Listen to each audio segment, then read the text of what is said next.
Hi, I'm in Clearwater, Minnesota, on my way up 94 to Vining. The Alexandria supercharger isn't running yet. That should be another week or two away. Since that's not running, I'm going to charge to close to 100% here and get some groceries and stuff for the weekend.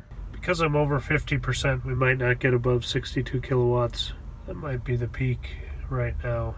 And of course, charging the back end of the battery takes longer, so although we'll probably get up to 80% pretty fast, it'll take a long time to get that last bit, especially from 90 to 100.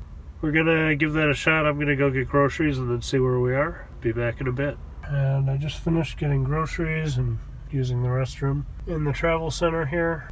We're at 95%, and this is kind of what I was talking about, how the charge rate really slows down when you get past 90%. So I'm not going to stick around for 15 more minutes just for 5% range. It got up here pretty fast, and now it's just trickle charging this last little bit. We are ready to roll and ready to head up to Vining, and should have plenty of charge when I still get there. Also going to test out the Battle Lake situation. There's some trouble and some confusion this summer about Battle Lake. It has a NEMA 1450 outlet on a light pole that was registered in PlugShare as available to use. Well, so over the summer, some local people got upset about it. Apparently there were some conversations with the mayor.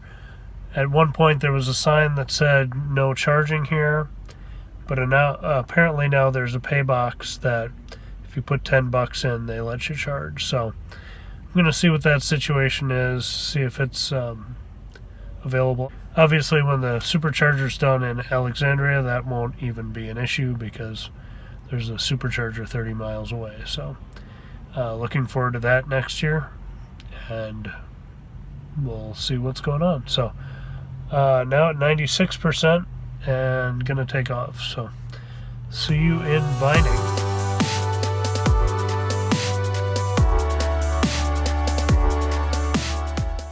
Alright, I'm in Battle Lake. They now have a pay box by the plug-in, and you need to lift the top to get money in there. They have a maximum of 2 hours use in a 24-hour period, and it's $10 per use. So that's a little steep, so I would avoid it unless you need it. And then around here is the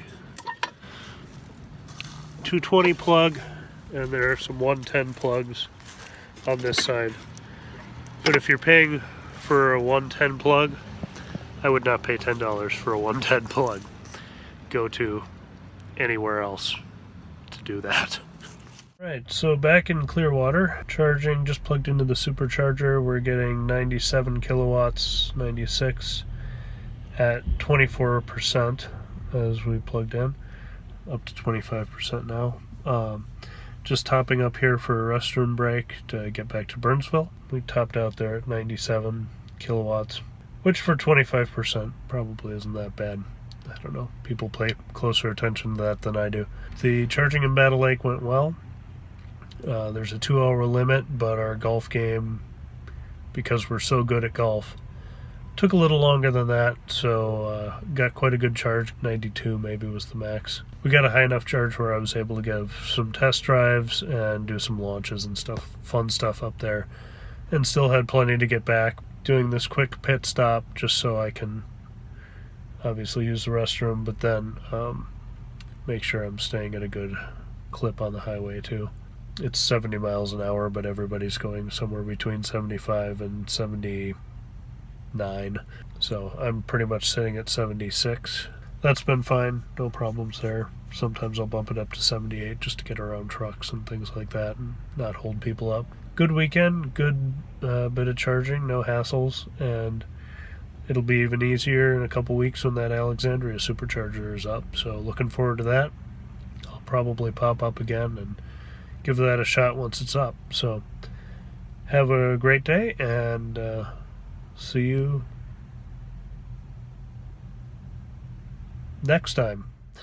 My conclusion is it's handy that it's there and it's usable, and kudos to Battle Lake for finding a solution.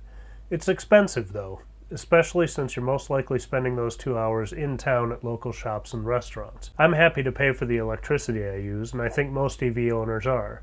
and this is a nice town, but I'd skip this plug unless I was in a pinch. I would suggest Battle Lake install a couple dedicated chargers in town, with broader limits and better pricing, to help attract EV tourists as more hit the road in coming years. But again, glad it's there and glad they found a solution.